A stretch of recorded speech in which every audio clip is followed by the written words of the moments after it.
तो हम लोग श्रीमद् भागवतम 5वें स्कंद के 13वें अध्याय पे 13th चैप्टर पे हम लोग डिस्कशन कर रहे हैं। तो आपस में वार्तालाप चल रहा है जड़ भरत और राजा रहुगन के बीच में। और राजा रहुगन ने रिक्वेस्ट किया महाराज जड़ भरत को कि आप प्लीज़ मुझे थोड़ा एक्सप्लेन करके बताइए कि शरीर नहीं आत्मा और ये जो भी स्वामी सेवक का संबंध है, राजा प्रजा का संबंध है, ये इतना महत्वपूर्ण नहीं है। अर्थ अभावम, इसके अंदर अर्थ का अभाव है, ये कोई इसको ज़्यादा गंभीरता से लेने की ज़रूरत नहीं है, आप थोड़ा सा मुझे डिटेल में समझाइए। तो उसके उत्तर में महाराज जड़ भरत ने एक्सप्लेन किया।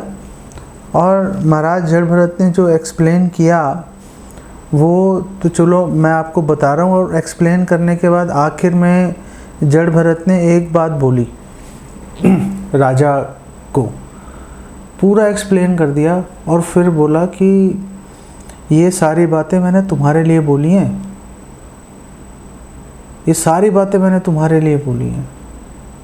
जो मैं जीव की बात, जो इस एक व्यापारी की बात कर रहा हूँ, वो व्यापारी तुम हो।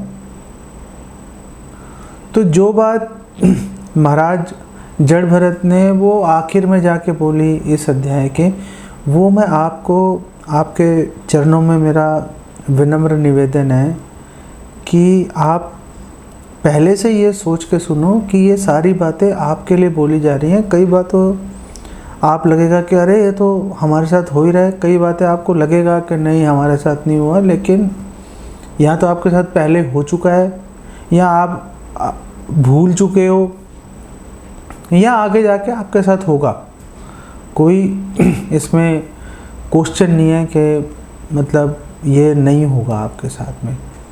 और दूसरा मेरा विनम्र निवेदन बार बार इसलिए बोलना पड़ रहा है क्योंकि इतनी कठोर बातें इस 13वें अध्याय में लिखी हैं कि अगर आपके चरणों में बार बार निवेदन नहीं करूँगा तो आप में से बहुत सारे लोग हो सकता है नाराज़ ही हो जाएं कि क्या बोल रहे हो आप, मतलब क्या हमें आपने मतलब इतना ख़राब समझ रखा है क्या।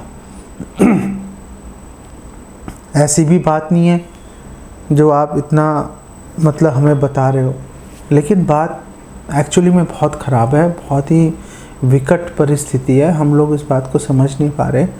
और यही हाल राजा रहुगन का था, लेकिन उन्होंने जब वचन सुने महाराज जड़ भरत के तो दिमाग उनका खुल गया। तो अगर आप ये सोच के सुनेंगे कि आपके लिए है तो हो सकता है आप पर भी कुछ इसका प्रभाव आ जाए। तो बात यह है कि दो रास्ते हैं। एक रास्ता है भगवान के धाम जाने का, जो कि सरल है, सुगम है, सबके लिए उपलब्ध है, कोई लंबी चौड़ी उसमें कुछ मेहनत करने की ज़रूरत नहीं है। भगवान का नाम लिए जाओ, जो काम कर रहे हो भगवान का नाम लिए जाओ, भगवान को भोग लगाओ, भगवद गीता भागवतम का श्रवण करो, खुद भी पढ़ो और लेक्चर्स भी सुनो उसके ऊपर, प्रसाद खाओ दबा के, इंक्लूडिंग एकादशी पर भी अच्छे से अच्छे पकवान बनाओ, भगवान को भोग लगाओ और ग्रहण करो, कोई परेशानी नहीं है किसी भी तरह की। ये तो सरल रास्ता है। फिर एक रास्ता है जो कि कांटों भरा रास्ता है, जो कि इस भौतिक संसार में हमें और ज़्यादा ज़ोर से हमें बांध रहा है, बार बार जन्म लेने पे मजबूर कर रहा है, बार बार मरने पे मजबूर कर रहा है। जन्म मृत्यु जरा व्याधि, 4 प्रॉब्लम जो है, पैदा होना, मरना, बुढ़ापा, बीमारी, इनको बार बार इनको झेलना पड़ेगा, इनको देखना पड़ेगा। अभी आज सुबह मैं अपने वो बचपन के फ्रेंड से बात कर रहा था, मेरे से 1 साल छोटा है वो कह रहा था अभी मैं आईसीयू में रह के आया हूँ 6-7 दिन, और अब वो पानी भी नाप के पी रहा है, और ये नहीं खाना, वो नहीं खाना, ये नहीं करना, वो नहीं करना। अब बीमारी ने पकड़ लिया, अब मतलब आप अपनी इच्छा से जीवन नहीं जी सकते।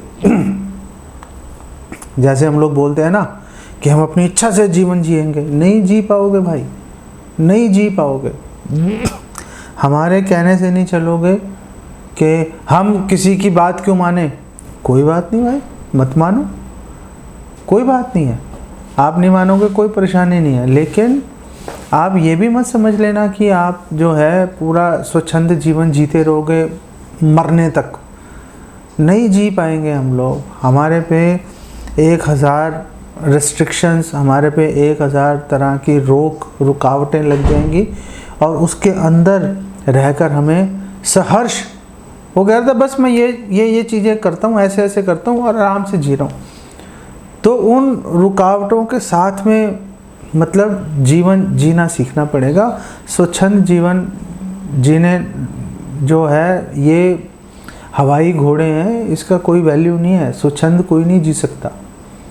हर व्यक्ति जो है बड़ी मजबूरी के अंदर इस संसार में जी रहा है। यही बात महाराज जड़ भरत यहाँ पर एक्सप्लेन कर रहे हैं। तो महाराज जड़ भरत ने बोला कि देखो, एक बहुत जो बियाबान जंगल था, अब वो बियाबान जंगल में एक व्यापारी घुस गया कि चलो इस जंगल से कुछ वस्तुएं निकालूंगा, उसको बेचूंगा, प्रॉफिट आएगा, लाभ के लिए उसके अंदर घुस गया।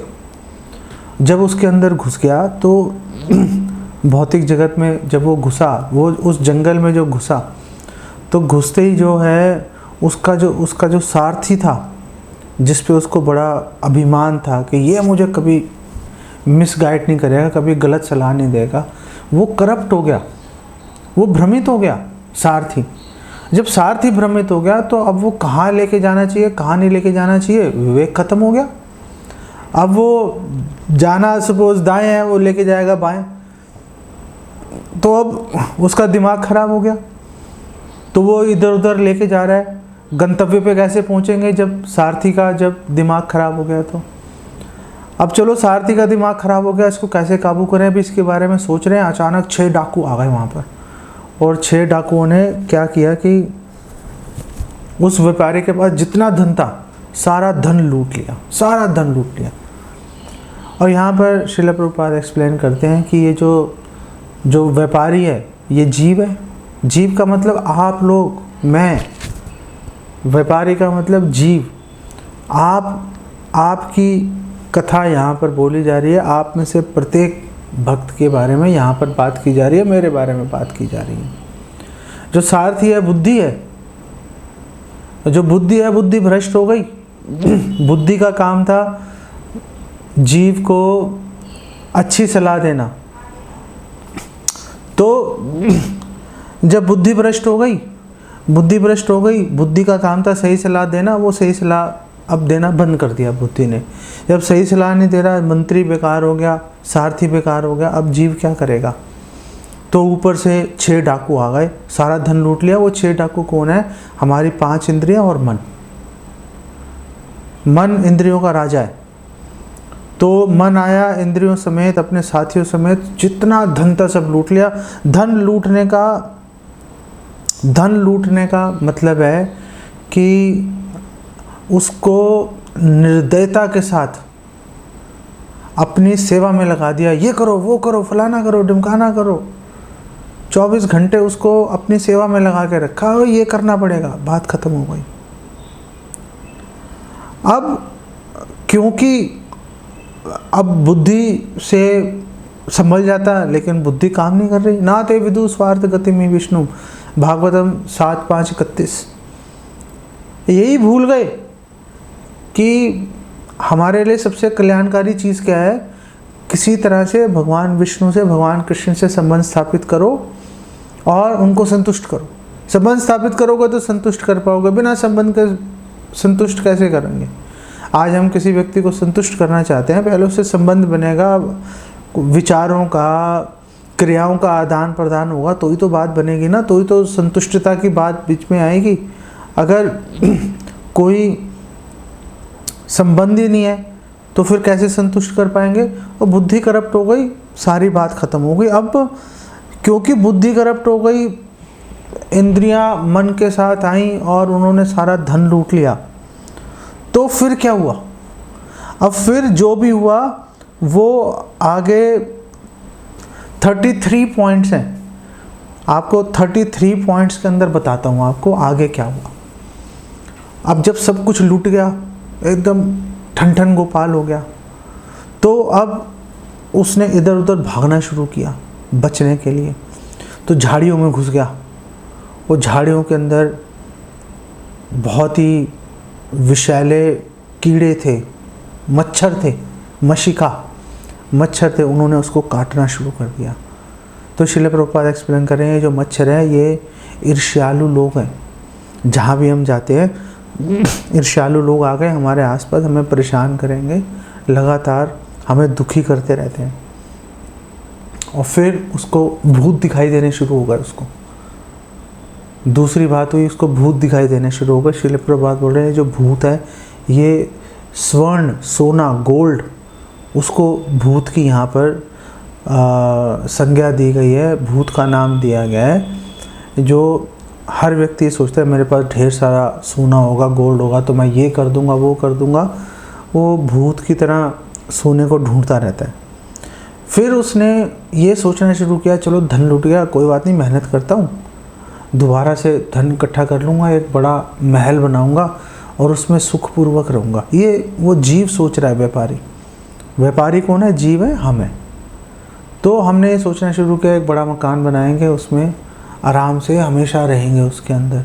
हमेशा आप रह ही नहीं सकते, इम्पॉसिबल है, असंभव है हमेशा के लिए रहना, क्योंकि दुखालयम अशाश्वतम। पहली बात है कि आप सुखपूर्वक रह नहीं सकते दुखालय में, और हमेशा के लिए नहीं रह सकते क्योंकि अशाश्वत है, नश्वर है, क्षण भंगुर है, अभी बना अभी ख़त्म हो जाएगा। फिर उसने इधर उधर जो है सफलता की तलाश में इधर उधर भागना शुरू किया। तो ये जो सफलता की तलाश है इसको बोलते हैं मृग तृष्णा, मिराज। वो ढूंढ रहा है, ओह वहाँ पे पानी है, भागा। आगे जाके जड़ भरत ने ये भी बोला, मिराज को दोबारा यूज़ किया इस मृग तृष्णा को, कि वो इतना भाग दौड़ कर रहा था, प्यास लगी उसको, प्यास लगी तो पानी ढूंढना शुरू किया उसने। उसे कहा वो देखो वहाँ पे पानी दिख रहा है, वहाँ गया तो कुछ नहीं था, वो सिर्फ एक छलावा था, मृग तृष्णा थी। फिर इधर गया उधर गया, कहीं पे उसको पानी मिला नहीं, प्यास से तड़पता रह गया। फिर एकदम से आंधी उड़ी, उसकी आंखों में धूल चली गई, अंधा हो गया, कुछ दिखाई नहीं दे रहा है, ऐसे ऐसे कर रहा है वो। मैं आपको बार बार याद दिला रहा हूँ, ये जो व्यक्ति है ये आप और मैं हूँ, ये आपकी कहानी और मेरी कहानी है। आंखों में धूल चली गई, अंधा हो गया वो। तो ये धूल क्या है? ये धूल काम वासना की धूल है, ये धूल काम वासना की धूल है। और आगे जाके जड़ भरत ने एक्सप्लेन किया कि कैसे जो व्यक्ति है, जीव है, वो अपनी पत्नी के ऊपर ही मंत्रमुग्ध रहता है। और ख़ासकर जब पत्नी को रजो दर्शन हो, जब उसके पीरियड्स चल रहे हो, अब उसको छू तो सकता नहीं, अब दूर से उसको देखता रहेगा, ख्याली पुलाव बनाता रहता है, उसको अपनी पत्नी और सुंदर दिखाई देनी शुरू हो जाती है। काम वासना से अंधा हो जाता है, काम वासना से अंधा हो जाता है। अब वो अंधा हो गया तो अब उसको ये समझ नहीं आ रही कि मैं कहाँ जा रहा हूँ, मैं क्या कर रहा हूँ। ये उसको समझ आना बंद होगा, क्योंकि वो देख नहीं पा रहा ना कि क्या करना चाहिए क्या नहीं करना चाहिए। सिद्धांतिक रूप से अंधा हो गया। जब अंधा हो गया तो वो इस चीज़ को भी नहीं देख पाया कि जो ग्रह, अलग अलग तरह के ग्रह हैं, सूर्य चंद्रमा इत्यादि दिशाएं हैं, सूर्य चंद्रमा हैं, ये सब हमारे कार्यों को देख रही हैं और उसको रिकॉर्ड भी कर रही हैं। और जब कभी हम जाएंगे यमराज जी के पास या भगवान के पास, और यमराज जी ने बोला तुमने ऐसा किया, हम बोलेंगे नहीं जी हमने तो ऐसा नहीं किया, हम झूठ बोलने में एक्सपर्ट हैं। तो यमराज जी बुलाएंगे, दिशाओं को बुलाएंगे, सूर्य चंद्रमा को बुलाएंगे, वायु को बुलाएंगे, बोलेंगे भाई आप ये ऐसा बोल रहा है, आप इसकी गवाही दो। तो वो बोल देंगे जी सच्चाई ये है, हमारा कोई झूठ काम नहीं आएगा, कोई झूठ काम नहीं आएगा हमारा, उल्टा और सज़ा बढ़ जाएगी हमारी। तो अब उसकी हर बात को देखा जा रहा है, सुना जा रहा है, रिकॉर्ड किया जा रहा है, लेकिन उसको इस बात का पता नहीं। वो सोच रहा है वो मैं तो अपने घर में अपने कमरे में एकदम सुरक्षित बैठा हूँ, तो सारे उल्टे सीधे काम करेगा, वो सारे उल्टे सीधे काम करेगा। फिर उसके कानों में अदृश्य आवाज़ें आ रही हैं, जैसे वो टिड्डे विड्डे बोलते हैं, उनकी आवाज़ें उसके कान में आ रही है। जब वो आवाज़ें उसके कान में जाती हैं तो उसको बहुत तकलीफ़ हो रही है उन बातों को सुनकर। तो ये जो अदृश्य आवाज़ें हैं जिसे सुनकर उसको तकलीफ़ हो रही है, वो घर वालों की और हमारे जो फ्रेंड्स हैं, जो मित्र बंधु बांधव हैं, वो जो हमारी पीठ में छुरा घोंप रहे हैं, वो हैं। हमारी पीठ पीछे हमारी बुराइयां कर रहे हैं, हमें नीचे गिराने का प्रयास कर रहे हैं। तो ये अदृश्य आवाज़ें सामने आएंगे, आप तो बहुत अच्छे हो, आप जैसा व्यक्ति हमने नहीं देखा, लेकिन पीठ पीछे उसके पूरा उसको नीचे गिराने का प्रयास करेंगे। तो ये ऐसी घटनाएं उसके साथ हो रही हैं। अब फंसा हुआ है उसके अंदर, कुछ नहीं कर पा रहा। अब थक गया था, प्यास से भी चूर था, सामने उसको नदी दिखाई दी, तो उसने एकदम से गया ढास, और गर्मी से झुलस रहा था, और गया उसने नदी में छलांग मारी, तो पता चला नदी तो सूखी है। और जब छलांग मारी सूखी नदी में, नीचे जाके गिरा, हाथ पैर टूट गए, हाथ पैर टूट गए। झुलस रहा है, गर्मी से, भूख प्यास से बेचैन है, और ऊपर से हाथ पैर टूट गए, सारी हड्डियां टूट गई उसके नीचे गिरने से। अब जब वो हड्डियां टूट गई तो उसने जोर जोर से चिल्लाया, आवाज़ लगाई, बचाओ बचाओ, जैसे हम लोग आवाज़ लगाते हैं। हम लोग कोई भी प्रॉब्लम आए, हम अपने फ्रेंड्स के पास जाते हैं, अपने रिश्तेदारों के पास जाते हैं, कोई हेल्प नहीं करता, कोई हेल्प नहीं करता। सब सांत्वना देंगे, सब बोलेंगे हाँ बहुत बुरा हो रहा है, लेकिन कोई कुछ नहीं करता, कोई कुछ नहीं करता। सब दूर खड़े होकर तमाशा देखते रहते हैं। जैसे गजराज है, गजेंद्र जो है, जब मगरमच्छ ने पकड़ लिया तो उसके तो खैर गजेंद्र के फैमिली ने, उसकी पत्नियों ने, उसके फ्रेंड्स ने उसको छुड़ाने की कोशिश की, नहीं छुड़ा पाए, नहीं छुड़ा पाए। अरे मगरमच्छ के मुंह में अपना सिर डाल देते तो हो सकता है वो मगरमच्छ गजेंद्र को छोड़ के उसे पकड़ लेता, गजेंद्र की जान तो बचती, कोई नहीं किया। तो गजेंद्र ने बोला किसी काम के नहीं है ये जो मेरे मित्र हैं, पूरा इतना बड़ा गिरोह, इतना बड़ा समूह है मेरा, ये जो मेरी इतनी सारी पत्नियां, बच्चे सब चारों तरफ घिरे पड़े हैं, उसके अंदर मगरमच्छ ने मेरा पैर पकड़ रखा है, कह रहा किसी काम के नहीं है। तो फिर भगवान से गुहार लगाई थी गजेंद्र ने। यही बात यहाँ पे हो रही है, आवाज़ लगा रहा है, कोई नहीं उसकी मदद करने के लिए आ रहा। अब भूख लगी तो लोगों के पास भिक्षा में कुछ चावल, कुछ गेहूं मांगने के लिए गया, कुछ तो दे दो, किसी ने नहीं दिया, किसी ने उसको एक दाना नहीं दिया, भूखा ही रह गया, वो भूखा ही रह गया।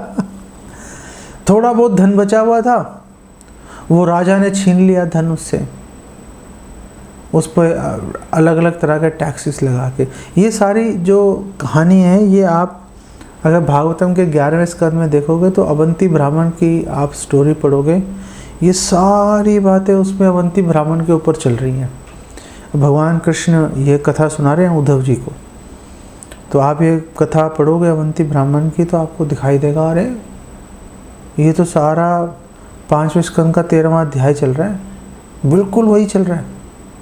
सारी धन संपत्ति लूट ली, और धन संपत्ति लूट ली, जो कुछ थोड़ा बहुत बचा, जो राजा के टैक्सेस से कुछ छूट गया, कुछ उसके बाद बच गया, वो डाकू आए, डाकुओं ने लूट लिया, डाकुओं ने लूट लिया। और फिर देखते देखते जंगल में आग लग गई। पहले ही झुलस रहा था, भूख प्यास से पीड़ित था, हड्डियां टूट गई थी, ऊपर से जंगल में आग लग गई। तो श्रील प्रभुपाद एक्सप्लेन कर रहे हैं, जो जंगल में आग है, ये जो घर में रह रहे हैं, घर से आसक्त ग्रहमेधी जो लोग हैं, उनकी फैमिली जो लाइफ है वो ही जंगल की आग है। जो हम घर में सोच रहे हैं कि हम बड़े सुख से रह रहे हैं, यही जंगल की आग है। 24 घंटे हमें बेसिकली झुलसा रही है। जो श्रील प्रभुपाद एक्सप्लेन कर रहे हैं, जो लोग इस संसार में सुखी रहने का प्रयास कर रहे हैं वो समझ लो जंगल की आग से घिरे हुए हैं और खुश रहने की कोशिश कर रहे हैं। ऐसा पॉसिबल ही नहीं है, ऐसा पॉसिबल ही नहीं है, कोई नहीं कर सकता। अब सवाल है कि जंगल में आग किसने लगाई थी, ये बताओ, जंगल में आग किसने लगाई थी? भैया अपने आप लग जाती है जंगल में आग, कोई लगाने नहीं आता। बांस के पेड़ होते हैं वो सूख जाते हैं, सख्त हो जाते हैं, आपस में टकराते हैं, घर्षण से चिंगारी निकलती है, आग लग जाती है। कोई आके सामने से नहीं लगा रहा उसको, अपने आप जंगल के अंदर अपने आप ही आग लग जा रही है, कोई कुछ नहीं कर सकता। अब वो जंगल की आग से बचने के लिए उसने कहा पहाड़ पे चढ़ जाता हूँ। मैं दोबारा से आपको बता रहा हूँ, ये हम लोग हैं, हमारी बात चल रही है। मैं पहाड़ पे चढ़ जाता हूँ, नंगे पैर था, पहाड़ पे चढ़ना शुरू किया। सारे रास्ते में कांटे बिछे हुए थे, पैरों में कांटे चुभ गए, लहू लुहान हो गया और पूरा मतलब जिसे कहते हैं पहले से ज़्यादा, वो कहते हैं ना कि आसमान से गिरा खजूर में अटका, आसमान से गिरा, वो बच गया भाई, खजूर का पेड़ मिल गया। अब खजूर का पेड़ भी बहुत ऊंचा है, उससे कैसे बचेगा, उससे नीचे गिरेगा तो भी मरेगा तू। तो जंगल की आग से बचे, वो कांटों वाले रास्ते पे चलना शुरू किया, सारे पैर लहूलुहान हो गए। और श्रील प्रभुपाद बोल रहे हैं ये जो पहाड़ हैं, ये पहाड़ घरेलू जीवन है, हमारा गृहस्थ जीवन है, कांटों से भरा हुआ है। और श्रील प्रभुपाद कह रहे हैं 99.9% जो लोग हैं वो अपने घरेलू जीवन में खुश नहीं हैं, समझौता करके रह जा रहे हैं वो।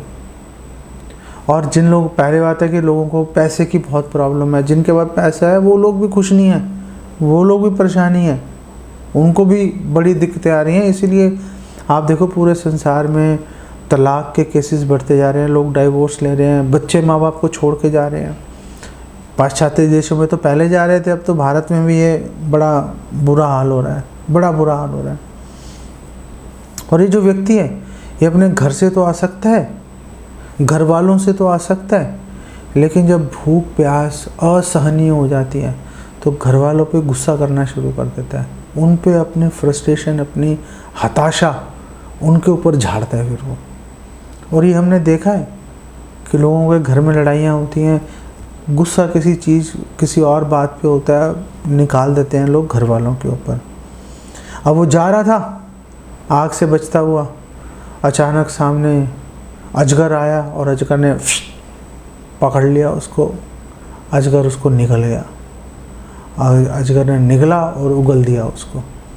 अब पूरा वहाँ पे बेहोश होकर नीचे गिर पड़ा, चेतना भी गई, ज्ञान भी गया, बिल्कुल मृत प्राय व्यक्ति की तरह नीचे गिर गया। तो श्रील प्रभुपाद लिख रहे हैं कि लोगों को यही नहीं पता कि लोग इस संसार में बिल्कुल सो के ही जीवन गुजार रहे हैं, बिल्कुल अंधों की तरह, आध्यात्मिक ज्ञान से बिल्कुल रिक्त होकर, हीन होकर, कोई आध्यात्मिकता नाम की चिड़िया पास से नहीं फटकी और अपना जीवन ऐसे ही निकाले जा रहे हैं वो। और चैतन्य महाप्रभु के बारे में, चैतन्य महाप्रभु ने भी तो बोला है ना कि अरे कब तक ये पिशाचनी, माया रूपी पिशाचनी की जीव गोद में सो गए, जागो जीव जागो, जीव जागो, गोरा चांद बोले। चैतन्य महाप्रभु कह रहे हैं जागो भाई जागो, कब तक सोते रहोगे, ये माया रूपी पिशाचनी की गोद से निकलो बाहर, ये खून चूस रही है तुम्हारा, ये तुम्हारा खून चूस रही है, तुम कमज़ोर होते जा रहे हो, मर जाओगे, उठो उठो और भक्ति करो। और कठोपनिषद में भी लिखा है कि उत्तिष्ठ जागृत प्राप्य वरान निबोधत, कि मत सोकर, बिल्कुल सोने का मतलब आध्यात्मिक कोई क्रिया नहीं करना, निष्क्रिय है आध्यात्मिक धरातल पर, बंद करो इसको, जागो और कुछ अपने मनुष्य जीवन का लाभ उठाओ और भक्ति में जुड़ो। अब वो होश आया उसको, उसने देखा अरे अजगर ने उगल दिया मेरे को वापस। अब वहाँ से उठ के भागा तो सामने सांप आ गया, सांप ने डस लिया। जैसे सांप ने डसा, अंधा हो गया विष के प्रभाव से अंधा हो गया तो अपने घरेलू जीवन रूपी अंधकूप में गिर गया, पता ही नहीं चला उसको। नारकीय स्थिति में गिर गया और बचने की कोई आशा नहीं है। अंधकूपे पतितस तमिस्रे, तमिस्र नामक नरक के अंदर गिर गया अंधे कुएं की तरह। ये क्या है? अंधकूपा, अंधकूप जो है, अंधा कुआं जो है, ये जो नरक के समान है, तमिस्र नरक के समान, ये अवैध संबंध है, व्यभिचार है, ये व्यभिचार है। जब किसी व्यक्ति के किसी स्त्री से अवैध संबंध होते हैं तो उसके घर वालों को पता चल जाए तो उसको प्रॉब्लम्स करते ही हैं, उसको जान से मारने की धमकी देंगे, पीटेंगे उसको सार्वजनिक रूप से उसका अपमान करेंगे। अब उसकी जीवित रहने के लिए संघर्ष अभी ख़त्म नहीं हुआ, अभी तो चल रहा है। अभी तो हम 19वें पॉइंट पे पहुँचे हैं। अब ये सब प्रॉब्लम्स तो चल ही रही थी, ऊपर से प्राकृतिक जो प्रकृति की आपदाएं आ गई, शीत, आतप, वात, वर्ष, सर्दी आ गई भयंकर, खून जमने लग गया। क्या करूं? आतप, इतनी भयंकर गर्मी हुई झुलसा देने वाली, क्या करें? वात, इतनी तेज़ आंधियां चल रही हैं, उड़ा के लेके जा रही हैं। वर्षा, बारिश हो रही है कि डुबा के माने। कभी बिजनेस में धोखा हो रहा है, लोग पैसे का लेन देन कर रहे हैं, धोखा दे रहे हैं उसके अंदर। अब जब धोखेबाजी का पता चल गया, अब बात की आमने सामने बैठकर, तो उन्होंने बोला नहीं तुम मेरे झूठ बोल रहे हो, तो आपस में एनिमिटी आ गई, शत्रुता आ गई, एक दूसरे के दुश्मन बन गए। अब जो चार्वाक मुनि का जो सिद्धांत है वो सिद्धांत लेके आए। अब जब सारे पैसे ख़त्म हो गए, छिन गए, कोई लूट के ले गया, किसी ने धोखा दे दिया, कोई राजा टैक्स ले गया, बिल्कुल जीरो हो गए। अब लोगों के पास गया पैसा मांगने के लिए, लोगों ने मना कर दिया, भाई नहीं देते। तब उसके दिमाग में आई कि चलो लोग भिक्षा नहीं दे रहे, दान नहीं दे रहे, चलो लोगों से उधार मांग लेता हूँ। उधार मांगने का उधार नहीं मिला तो फिर उसने सोचा चोरी कर लेता हूँ, चोरी कर लेता हूँ, मुझे सुखी रहना है। चार्वाक मुनि भी यही कह रहे हैं, ऋणम कृत्वा घृतम पिबेत यावत जीवेत सुखम जीवेत, कि कर्जा लो, चोरी करो, डाका डालो, लेकिन घी पियो भाई, घी पियो। घी का मतलब विलासिता से रहो, सुख से रहो। यावत जीवेत सुखम जीवेत, जब तक जियो सुख से रहो। भस्मीभूतस्य देहस्य पुनर्आगमनो कुतो भवेत्, दोबारा कौन आ रहा है? मर गए, काम खत्म हो गया, जब तक हो मौज लो भाई। चार्वाक मुनि का सिद्धांत है। अब पति पत्नी दोनों मिलकर पूरी मेहनत कर रहे हैं घर चलाने के लिए, लेकिन फिर भी गरीबी पीछा नहीं छोड़ रही। ऊपर से बीमारी पकड़ लिया, बीमारी ने आके पकड़ लिया, तो अब इलाज नहीं करा पा रहे, बार बार शर्मिंदा होना पड़ रहा है, बार बार शर्मिंदा होना पड़ रहा है, इलाज नहीं करवा पा रहे। अभी पीछे मैं एक नर्सिंग होम में गया था, मेरी वाइफ की तबीयत ठीक नहीं थी, उसको दिखाने गया, तो वहाँ पे एक और व्यक्ति अपने फैमिली मेम्बर को लेके आया होगा, तो उसने बोला कि भाई 750 रुपये तुम्हारा बिल बन गया। 750, सिर्फ 750 रुपये, उसकी जेब में नहीं थे 750 रुपये, मुँह उतर गया उसका।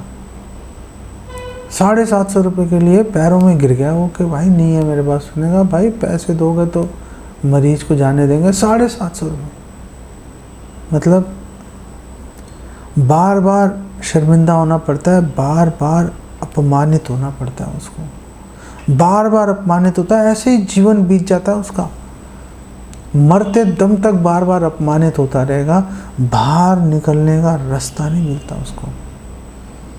पहले माँ बाप की मौत का दुख सहना पड़ता है, वो दुख से बाहर निकलता है, अपने बच्चों में आसक्त हो जाता है, फिर बच्चे उसको खरी खोटी सुनाते हैं तो और उसको लगता है कि अरे मैं मर क्यों नहीं गया, मुझे मौत क्यों नहीं आ रही। अबे आएगी भाई, मौत भी आएगी। जातस्य ही ध्रुवो मृत्यु, जो पैदा हुआ है वो मर के रहेगा, लेकिन तुम्हारे हिसाब से नहीं आएगी, वो तो अपने हिसाब से आएगी। जब तुम थोड़ा सा यहाँ पे भुगत लोगे, उसके बाद लेके जाएंगे नरक में, वहाँ भी तुम्हारे पकोड़े तलेंगे वो। ईश्वरो हम भोगी, सिद्धो हम भगवान सुखी, सिद्धो हम बलवान सुखी। और यही सोचता है कि मैं ताकतवर बन जाऊंगा, लोगों को हरा दूंगा, सुखी हो जाऊंगा। यही बात यहाँ पर जड़ भरत कर रहे हैं कि बड़े बड़े राजनैतिक नेता, सामाजिक नेता सोचते हैं कि हम अपने दुश्मनों को हरा देंगे और फिर एक छत्र अपने देश पर, मेरे देश पर एक छत्र राज करूँगा। देहात्म बुद्धि के स्तर पे सोचते हैं ये मेरा देश, वो पराया, ये हिंदू, ये मुसलमान। वो देहात्म बुद्धि के अंदर यही सोचते रहते हैं, पूरा जीवन दुश्मनों से, तथाकथित दुश्मनों से लड़ने पे लगा देते हैं, आध्यात्मिक जीवन पर नहीं चलते। आपके भीतर जो दुश्मन है, बाहर के दुश्मनों से तो लड़ रहे हो, मन और इंद्रियों से कम लड़े भाई। इंद्रियों को वशीभूत किया, मन को कंट्रोल में किया, मन को नियंत्रित किया। बाहर वालों से लड़ रहे हो, बाहर वालों से लड़ रहे हो, उनसे लड़के सोचते हो कि मैं जीत लूँगा, मैं आगे बढ़ जाऊँगा। जड़ भरत कह रहे हैं ये अविद्या है और ये मरते दम तक अविद्या से ग्रसित रहते हैं, डूबे रहते हैं अविद्या के अंदर। इतनी सारी प्रॉब्लम्स के अंदर जो जीव है बोलता कुछ तो सुख मिले, स्त्री संग से सुख लेने का प्रयास करता है, उसकी मीठी मीठी बातें सुनता है, उसके मन को थोड़ी सी, उसे लगता है कुछ तो ठंडक लगी, लेकिन वो स्त्री उसको मौत के मुंह से नहीं बचा पाती। वो स्त्री की मीठी मीठी आवाज़ मौत रूपी शेर की दहाड़ के बीच में दब जाती है, कुचल जाती है। और ये जो शेर की दहाड़ है, ये मृत्यु का जो है प्रतीक है। मौत सामने आती है, पत्नी की मीठी मीठी बातें मौत से नहीं बचा पाती, मौत से नहीं बचा पाती। सोचता है मौत से कैसे बचूंगा, मौत से कैसे बचूंगा। मौत से बचने का उपाय ढूंढता ढूंढता एक ढोंगी गुरु, ढोंगी साधु के पैरों में गिर जाता है। वो ढोंगी साधु, वो ढोंगी गुरु उसका खूब शोषण करता है। वो पहले से ही मरणासन है, बिल्कुल कुचला हुआ आदमी, लेकिन ढोंगी गुरु उस पर कोई ध्यान नहीं करता, उसको और रगड़ता है। उसका जो बचा कुचा उसके अंदर कुछ जूस होता है, थोड़ा सा भी रस होगा उसको निचोड़ लेता है। और जब उनसे धोखा खा लेता है, वो बोलता है अरे धोखा खा लिया मैंने। तो धोखा खा के फिर जाता है, प्रमाणिक गुरु मिल जाते हैं, प्रमाणिक गुरु की शरण, प्रमाणिक साधु मिल जाते हैं, उनकी शरण ले लेता है। जो प्रमाणिक गुरु हैं उसको शिक्षा देते हैं, वो शिक्षा का पालन नहीं कर पाता। वो हृदय दौर्बल्य के कारण, देहात बुद्धि के कारण, दुर्भाग्य के कारण गुरु ने जो उसको निर्देश दिए थे, जो शिक्षाएं दी थी, उसका पालन नहीं कर पाता वो। और वो बोलता है कि मैं इनकी बातों का पालन तो कर नहीं पा रहा, बहुत ही कठोर बातें बोल रहे हैं, इनको भी छोड़ो, उनको भी छोड़ के चला जाता है। प्रमाणिक गुरु के पास आया, धोखे खा के इतनी पिटाई होते होते चारों तरफ से, और प्रमाणिक गुरु के पास आया, लेकिन उनके निर्देशों का पालन नहीं कर पाया, उनको छोड़ के चला जाता है। और छोड़ के कहाँ जाता है? छोड़ के जाता है बंदरों के पास। और जो बंदर हैं बंदर बस स्त्री और इंद्र तृप्ति इसी में रत रहते हैं। लेकिन बंदर दिखने में साधु दिखते हैं, दिखने में साधु हैं, नंगे रहते हैं, वैरागी दिखते हैं, वन के अंदर रह रहे हैं, वन के अंदर रह रहे हैं, फल कंद मूल खा के गुजारा कर रहे हैं, कितने वैरागी हैं। ये नहीं देखता वो, ये नहीं देखता कि ये 24 घंटे सेक्स में लगा हुआ है, ये नहीं देखता वो ये देखता है वो नंगे रह रहे हैं वन के अंदर, कितने बड़े वैरागी हैं, और बंदरों के साथ जाके रहना शुरू कर देता है।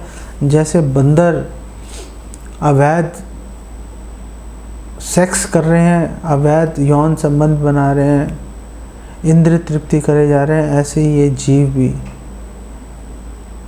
प्रामाणिक गुरु को छोड़ा और बंदरों के पास पहुंच गया, उनके साथ नशा भी किया, व्यभिचार भी किया, इंद्रिय तृप्ति करते करते करते करते मौत के सामने जाकर खड़ा हो जाता है। बंदरों की तरह एक टहनी से दूसरी टहनी, एक शाखा से दूसरी शाखा पर कूद कूद कर पूरा जीवन बिता देता है। ऐसे ही जीव पूरा जीवन अपना घर में रह के गुजार देता है, और घर से उसको सिवाय यौन सुख के उसे कुछ नहीं मिल पाता।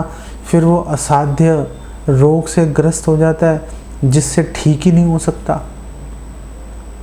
और फिर उसको मौत का भय उसको सताने लगता है। अच्छा, कई बार लोग ठीक भी हो जाते हैं, भयंकर बीमारी हो गई लेकिन चलो दवाई ली, अच्छा डॉक्टर मिल गया, चलो भाग्य से ठीक हो गया।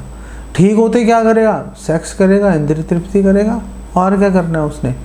उसके पास और कुछ है ही नहीं, उसको और पता ही नहीं कि क्या क्या करना चाहिए, मेरा कर्तव्य है, कुछ पता नहीं है। एक समझदार आदमी होगा ना, समझदार आदमी होगा, वो गड्ढे में गिरा हुआ है, उससे बाहर निकलेगा तो उल्टी दिशा में भागेगा कि दोबारा ना गिर जाऊं।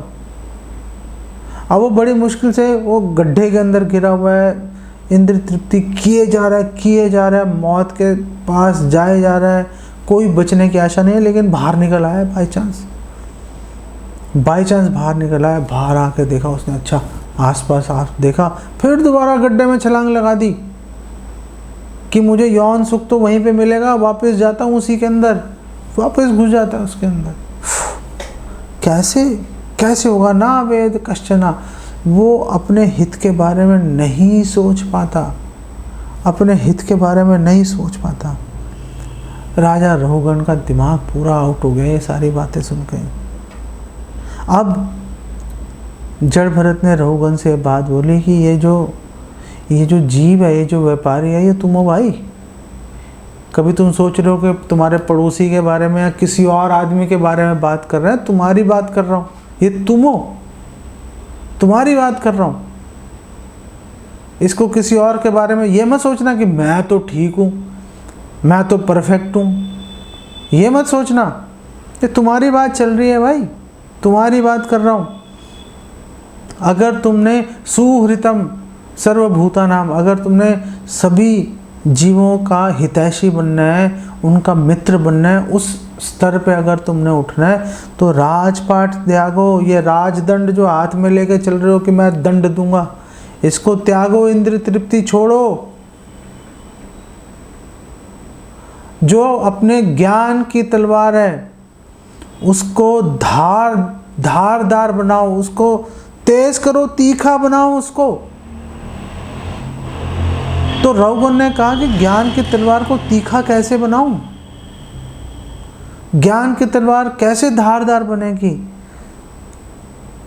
तो जड़ भरत ने बोला हरि सेवया शितम, कि भगवान हरि की सेवा करोगे, भगवान कृष्ण की सेवा करोगे तो तुम्हारे ज्ञान की तलवार धारदार बनेगी। लेकिन मैं अपने ज्ञान की तलवार को धारदार क्यों बनाऊं? तुम अपने ज्ञान की तलवार को धारदार बनाओगे तभी तो माया का बंधन काटोगे, तभी तो माया का भ्रम जो तुमने अपने चारों तरफ लपेट रखा है, तभी तो वो कटेगा। और वो कटेगा तो भवसागर से पार जा पाओगे ना, जब आज़ाद हो जाओगे तो। जब मुक्त हो जाओगे तो भवसागर से पार जा पाओगे। अभी तो तुम हाथ भी नहीं हिला पा रहे, पैर भी नहीं हिला पा रहे। तुम्हारे पास तलवार है लेकिन तलवार में धार नहीं है, तुम रस्सी पे चलाते हो वो कटती नहीं है। तो भक्ति के माध्यम से अपने ज्ञान की तलवार को धारदार बनाओ। पिछली बार प्रश्न पूछा था कि आत्मा को मजबूत बनाने के लिए क्या करें। पूरा प्रक्रिया ही आत्मा को मजबूत बनाने के लिए। आत्मा बंधी हुई है, ज्ञान की तलवार को धार दो, काट दो भ्रम को। भ्रम को काट के पहले तो मुक्त हो जाओ ना। पहले सोचो मैं शरीर नहीं आत्मा हूँ, शरीर से मेरा कोई संबंध नहीं है, शरीर से कोई संबंध नहीं है। रघुगण ने बोला कि ओह, आपकी बातें सुन के मैं कृतार्थ हो गया। ये जो मनुष्य जीवन है ये कितना महान है। लेकिन अगर लोग देवी देवताओं की योनि प्राप्त करना चाहते हैं, स्वर्ग में जाना चाहते हैं, लेकिन स्वर्ग जाके करोगे क्या अगर वहाँ पे भक्तों का संग नहीं मिला। भक्तों का संग तो मिला नहीं, और असीमित इंद्रिय तृप्ति करने के कारण दिमाग भी खराब हो जाता है। और उसने बोला कि इसमें कोई आश्चर्य की बात नहीं है, कोई बड़ी बात नहीं है कि आपके चरण रज, आपके पैरों की धूल मुझे मिल गई तो मैं अधोक्षज भगवान की भक्ति के लिए मेरे हृदय में रुचि आ गई। वहाँ पे जाके खड़ा हो गया मैं भक्ति के धरातल पर। इंद्र तृप्ति के धरातल से खींच लिया आपने 1 सेकंड में, और मुझे भगवान की भक्ति के धरातल पर ला के खड़ा कर दिया, जो कि ब्रह्मा जी इत्यादि देवी देवताओं को भी उपलब्ध नहीं है। आपके एक क्षण मात्र के संग के कारण मेरे सारे तर्क, सारी शंकाएं, सारा अहंकार, सारा अविवेक सब खत्म हो गया। नष्ट मोह स्मृति लब्ध्वा। अर्जुन ने भी तो यही बोला था भगवान कृष्ण को, सारा मोह नष्ट हो गया, स्मृति मिल गई मैं कौन हूँ, मैं आपका दास हूँ, आपकी सेवा करना मेरा कर्तव्य है, बाकी सब बेकार है, बाकी सब महत्वपूर्ण नहीं है, बाकी सब महत्वपूर्ण नहीं है। मैं इससे आज़ाद हो गया। हम भी आज़ाद हो सकते हैं अगर हम राजा रघुगण की तरह, अगर हम लोग भी ये सोचें कि ये सारी बातें बेसिकली हमारे लिए बनी हुई हैं, हमारे लिए बनी हुई हैं। लेकिन हम तो मूर्ख हैं। राजा रघुगण समझदार था, वो बात को पकड़ लिया उसने, लेकिन हम तो मूर्ख हैं, बेवकूफ़ हैं। प्रभुपाद बोल रहे हैं फ़र्क नहीं पड़ता, आप मूर्ख हो, फ़र्क नहीं पड़ता। शुद्ध भक्त की जो शिक्षा होती है, शुद्ध भक्त के जो प्रमाणिक गुरु हैं, जो उनकी शिक्षा इतनी ताकतवर होती है कि मूर्ख से मूर्ख भी रहेगा शिष्य, उसको आध्यात्मिक ज्ञान से एकदम चकाचौंध कर देंगे, चमकना शुरू हो जाएगा वो आध्यात्मिक ज्ञान से। राजा रघुगण ने जड़ भरत को तो प्रणाम किया ही वापस, और फिर राजा रघुगण ने सोचा जैसे मैंने जड़ भरत का अपमान किया, पता नहीं मैंने ऐसे कितने ही लोगों का पहले अपमान किया होगा जो कि अवधूत की तरह गुप्त रूप से अच्छे वैष्णव है, लेकिन छद्म वेश में घूम रहे हैं।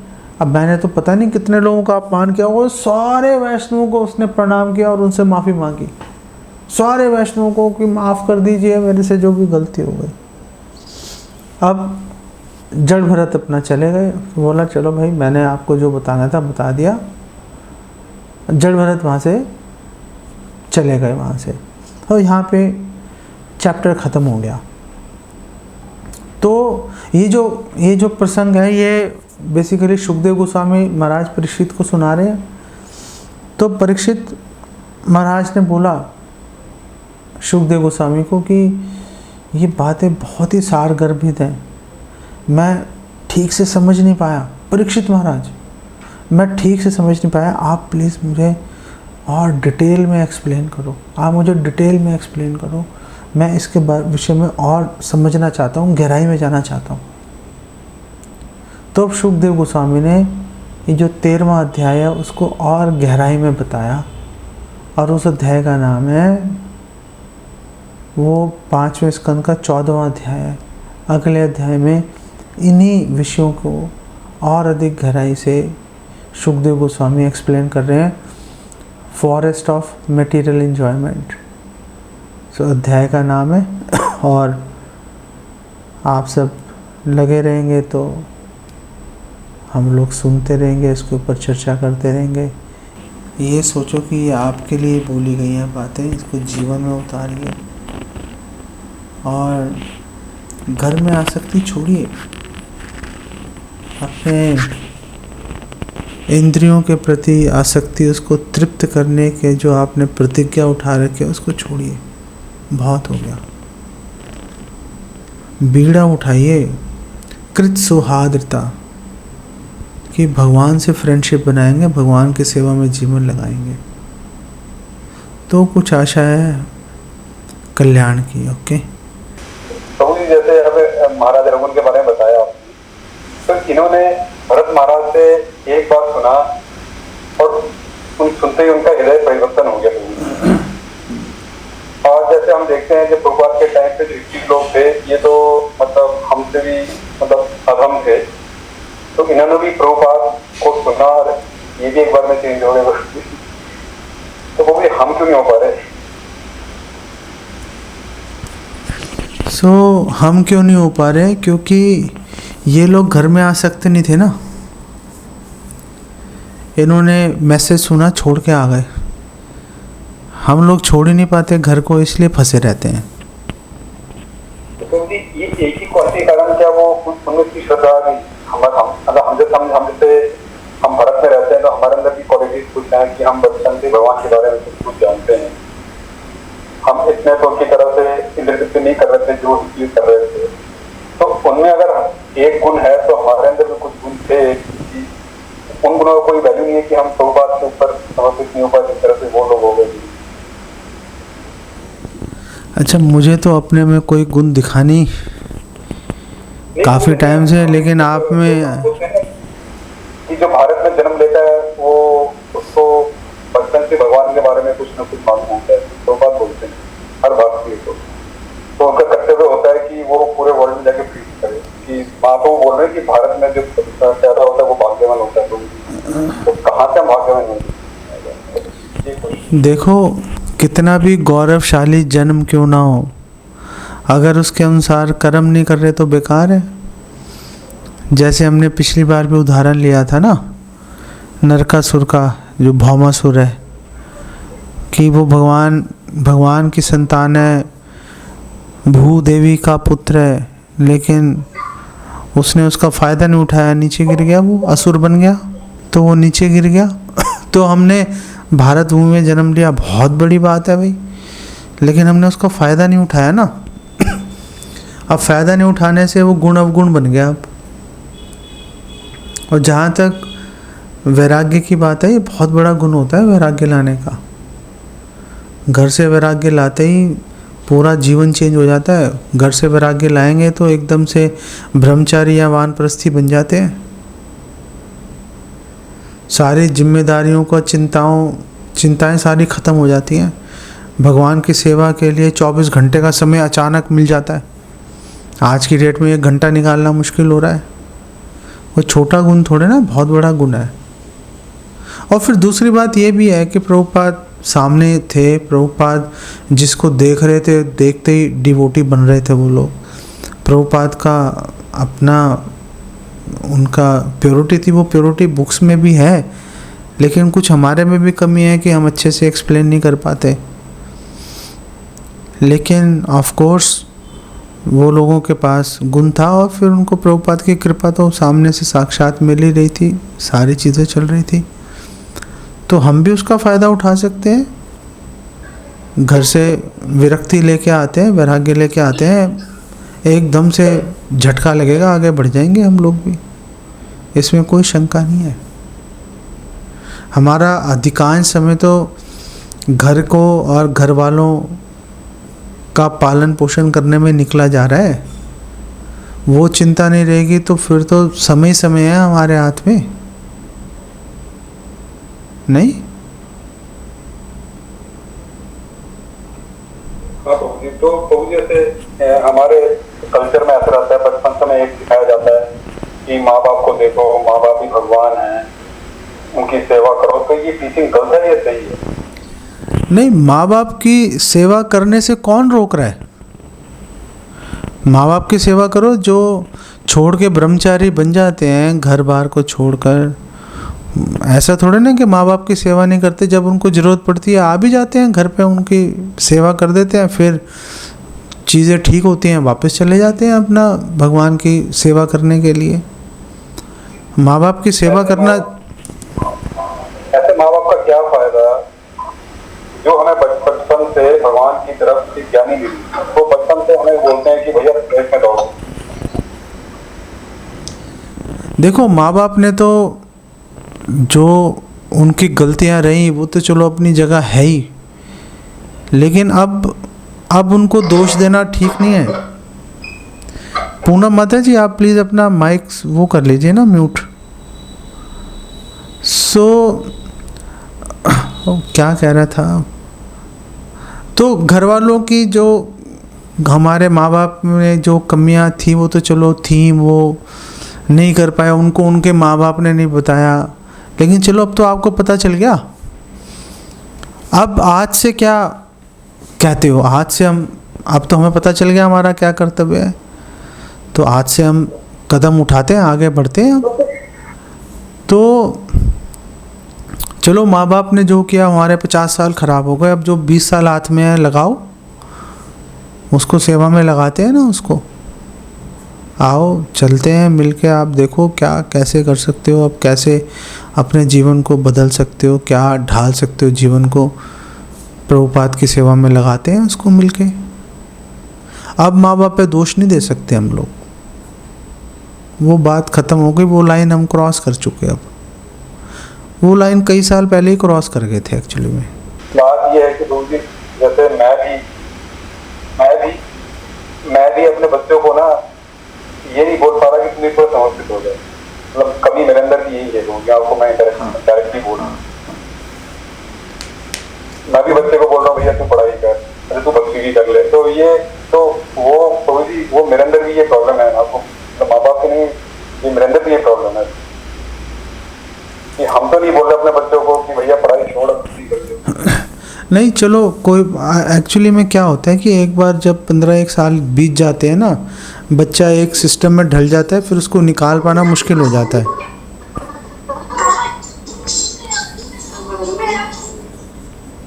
फिर उसको निकाल पाना मुश्किल हो जाता है। तो कोई बात नहीं, अब मतलब अब जैसे जो भी मतलब हमारे बच्चों ने जो भी एजुकेशन ली, चलो कई बार बच्चों को बोलो, अब मैंने अपने बच्चों को बोला भाई कोई सुनता ही नहीं है, क्या करें अब? आप ऐसा नहीं, आप अपने बच्चों को बोलोगे वो बोलेंगे हाँ मैं तो यही इसी की इंतज़ार में थे, चलो गुरुकुल में हमें जमा करा दो, वो नहीं जाएंगे अब। सो आप इतना भी अपने आप को दोष मत दो, अब जो हो गया हो गया। अब तो ये सोचो कि सबसे पहले तो अपने बारे में सोचो। आप एक सामने आदर्श प्रस्तुत करोगे तो आपके पीछे आपके घर वाले चलेंगे। आप आदर्श प्रस्तुत करो, पहले आप तो अपना जीवन चेंज करो, उसमें कुछ बदलाव लेके आओ। आपका मतलब हम में से प्रत्येक व्यक्ति, आपका मतलब शंकर अरण्य प्रभु से नहीं है, इसका मतलब सब लोगों से मेरा ऐसा सुझाव है अपने समेत। ठीक है ना?